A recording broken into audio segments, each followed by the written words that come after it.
most people, Burnice's Agent Story is boring. But in this video, I'm here to tell you that they're right. It is boring. It is boring because it doesn't have a plot or any story structure. The story doesn't build up to a climax. But that doesn't necessarily make it bad. We'll get to that later. Let's start with the basics. The purpose of an agent story is to introduce the character through a plot specifically made about them, to make us better understand who they are and what makes them unique. Traditionally, a plot in a story should contain these three things. You must have a goal that the protagonist is working towards. You must have a stake or a consequence if the protagonist fails to achieve that goal. And you must have a sense of urgency, so the protagonist must work against the clock to achieve that goal as soon as possible. The idea is that you will learn everything about the characters by seeing how they work to achieve that goal.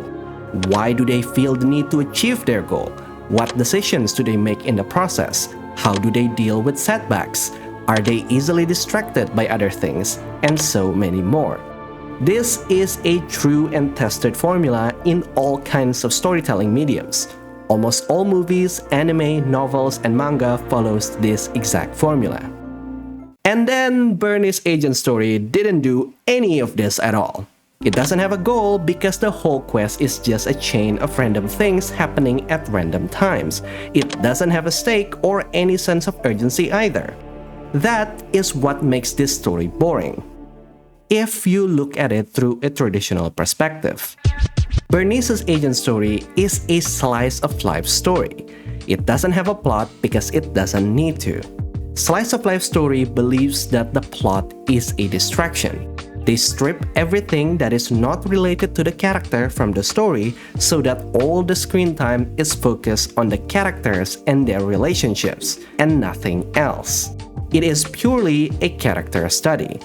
Having no plot gives the writer a lot of freedom to put the characters in random scenarios that are not structured or organized like normal stories, because the goal is always to show how each character plays against the scenario and against each other. If that sounds like a one-shot fanfiction or a sitcom, that's because they are slice-of-life stories. No, God! No, God, please, no! No! In sitcoms, the audience is not interested in seeing the complex plot. They are more interested in seeing how each character reacts to this scenario. The scenario in this agent story is about winning the lottery, and through it we can see the differences between these characters. We slowly come to understand who is Burnice and how she works. Peyton and Piper are pessimistic about their odds of winning, while Burnice acts as if she already knows that they will win. Peyton and Piper wouldn't share the lottery prize if they won it, while Burnice will stick to her promise and spread it evenly among them. And when they did win, Peyton tried their best to multiply their winnings, while Piper went on a shopping spree, and Burnice shared it among other people. The interesting part is that this absence of a story structure still works to fulfill the premise of an agent story, because the whole point of an agent story is to make us understand the characters better. The plot is optional. The only thing that is missing here is that the story doesn't explore Burnice's character growth or expand on some new world-building concepts.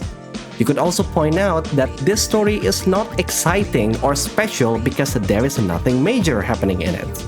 If you ask me personally, I would prefer agent stories to have some more weight into it.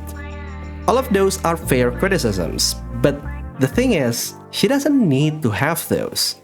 Maybe Burnice doesn't have anything crazy in her life that would warrant a traditional story. Maybe she's just made to be a sidekick character. She was not written with a character flaw that she needs to work on like Khalida. She also doesn't have a clear goal she's working towards like the Peyton siblings. She's just content with the present, to drink nitro fuel every day and have a nice ride at 60 on an empty highway with her friends. In which case, forcing her into an intense origin story would be a massive mistake. Besides, not everyone needs to have a sad backstory. Some people can just be normal. And I think this is what the writers were thinking as well. That's why Burnice's CG animation is placed at the start of her story instead of at the usual climactic end. Of course, that doesn't mean that a more traditional story can work on Burnice. The writers could always add more depth to her character or create a character arc for her. I could come up with a fun story where Burnice went on a rampage after her friends got hurt, or a story about her making amends after she accidentally burned her friends. But I'm sure you guys can come up with a better traditional stories for her. If so, leave it in the comment section down below. I'm always open to discussing new story ideas. In this video, I'm just saying that using this slice of life story to tell us about Burnice is an acceptable option. But hold on a minute. Why would I give Burnice's agent story a pass when I criticize Rina's agent story in the previous video? Isn't Rina's agent story also a one-shot slice of life story? There is no goal, no stake, and no urgency. It's just Rina dealing with all random things from a demented old lady. And you're totally right. Rina's agent story is also a slice of life story, and I have no problem with that. The problem is that all of those random scenarios didn't serve the purpose of telling us more about Rina. They told us more about the backstory of an NPC. That is the problem. That is why I call it an NPC story quest.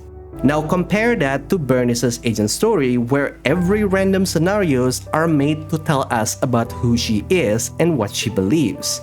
That is what makes her story better than Rina's. And while we're on the topic, I would not mind as much if Granny Alicia is replaced with another playable character acting like an NPC. This is something I've been proposing for a long time. I call it double story quest. It's an agent story that focuses on two playable characters working on the same goal, similar to what we have with Undercover R&B. This would result in a more fun and interesting story because the writers can play out the relationships and dynamics between these two characters. They could work together or against each other. The writers can compare and contrast their personalities and core beliefs. That would sound like a much more interesting agent story, wouldn't it? Surely we can think about all the funny pairings that we could have in a story. Just imagine the chaos that would happen if Grace and Burnice work together to create a robot arsonist. So yeah, Burnice Agent Story is a sitcom. It doesn't have a plot because it doesn't need to. But what do you think? Once again, if you have any other ideas for rewriting Burnice's agent story, please do share them in the comment section down below. I always reply to everyone in my comment section, and I would like to know what do you feel about this new approach in agent stories. Leave a like and subscribe if you want to see more analysis videos like this, and if you want to continue watching, I recommend my essay video on why Rina's agent story is a terrible way of introducing her character. And with that, I think I'll see you guys later. Goodbye.